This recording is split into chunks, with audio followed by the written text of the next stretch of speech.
Take a look around your neighborhood. You may notice something the Census Department has found. In most cities, segregation has slipped to the lowest level in a century. That's the good news. But the new census numbers also show deep pockets of segregation remain. Richard Louie is here with a closer look. Hey, Richard. Hey there, Chris. Yeah, some good news as well, something to think about. Segregation is alive and well, as you intimated there. According to analysis of new Census Bureau data, African American and whites are most segregated, according to the data, followed by Hispanic, Latinos, and then Asians on that list. Now, the top metro areas for black and white segregation is listed here in the United States. Today, it starts with New York in this data we get from USA Today, followed by Milwaukee, Waukesha, Wisconsin, Newark, then Detroit and Chicago. As for Hispanics, let me develop that map here for you. Latinos, they're segregated from whites marked with triangles in this map here. The top city, New York, then LA, Long Beach, way on the west coast here, Salinas, California, and then Philadelphia running right back here on the right-hand side. As for Asians, I'll put that on the map too. Segregated from whites in circles on this map. We go to Detroit at the top of the list, then New York, then way west, LA, Long Beach, and then Vallejo, California, and Sacramento. Taking a step back from all of this, you might be surprised when you take a look at this because New York has a cluster, so does the West Coast. You wouldn't think of that necessarily. Nevertheless, we've hit 100-year lows when it comes to segregation in 75 of the 100 top metro areas. Much of the decline, according to Roderick Harrison from Howard University, is a rise of the black middle class and its move to the suburbs. As for why segregation still exists, immigrants. They tend to cluster in ethnic communities, says one professor, John Logan from Brown University. This sort of shows you right here in terms of where the immigrant communities exist around the country. Darker colors mean a higher percentage, which is consistent earlier with the map I had showed you there. So, Chris, while segregation lives, a reason to celebrate for those watching integration progress. All right. Thank you so much, Richard. And I want to bring in the Reverend Jesse Jackson, founder of the Rainbow Push Coalition, and David Wilson and Donna Gentile O'Donnell are with me. Reverend, 100-year lows in 75 of the 100 top metro areas. On its face, that sounds like good news, but how do you interpret these numbers? Well, first of all, the sign says black segregation drops. It's not true. White segregation dropped. We had the march in Chicago and Cicero to make white segregation illegal. We could not move in certain neighborhoods. We could not move close to our jobs. We could not move close to schools. So when we passed the Fair Housing Act, white segregation began to drop and you began to redistrict. Now, as the walls have come down, when Auburn plays Oregon, you now see us playing ball together, and we're learning to live together. We learned to survive apart. We're now learning to live together. Now, why does it not drop even more dramatically? The banks. The same day that President Barack had the beer summit with Crowley and Gates about the incident in Boston, Lisa Maddock and the Attorney General of Illinois found that the banks had steered clustered and blacks in certain neighborhoods called reverse redlining, where blacks making $100,000 and Latinos got subprime high-cost loans.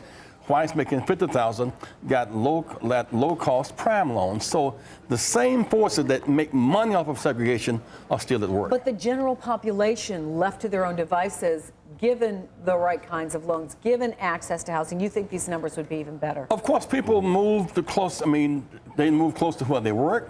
They think there are better schools. People move where they can move freely, but the market for open housing just became law in 1967.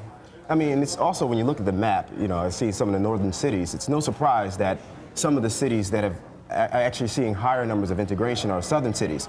A lot of African Americans are losing jobs. It's sort of industrial jobs up in the northern areas, and they're moving back down south. They're moving to Atlanta. And so there's more of a black middle class down in the southern areas. But I also think the other interesting thing is, too, could it possibly be that there is less of white flight happening because of the economic situation? So, well, there's no place else to fly. Yeah, exactly. And now watching that coming back to us is because the largest growing slum areas in subprime markets are suburbs. Well, many whites from the suburbs, they're now facing a subprime lending crisis. They're moving back closer to where others of transportation are. You know, and looking forward, because you'd like to believe, Donna, that these numbers are going to get better. And you're a trustee at Drexel, right? So, yes, I mean, you know a little bit about education. And when you look at the numbers in terms of education and whites versus black versus Hispanics versus Asian, unemployment rate much higher, education much more difficult, much lower graduation rates.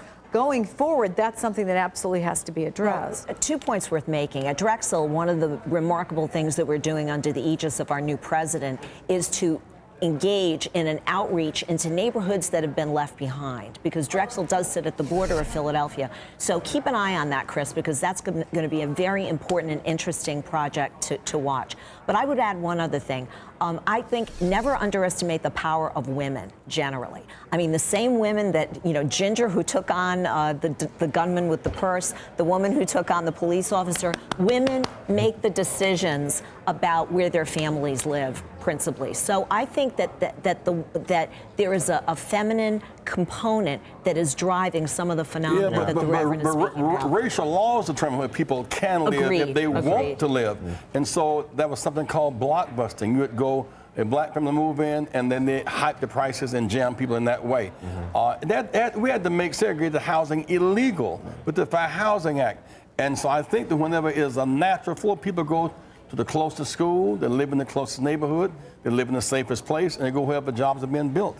I also think we can't forget about gentrification in certain areas, which could be, you know, obviously on paper it looks really great, but, you know, a lot of folks are being, because they don't have, you know, adequate employment, they're being forced out of their, you know, their old neighborhoods. And so I think that's something that we don't want to discount. And the big deal now is not so much horizontal segregation, but vertical segregation of inequality. Because with all of the hype talk today about taxes and stuff, 59 million Americans have no health insurance, 49 million are in poverty, 41 million Americans are now on food stamps, 27 million don't have, are looking for a job.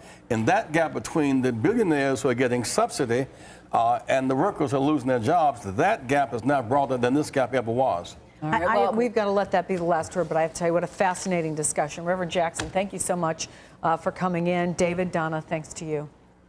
If you think this is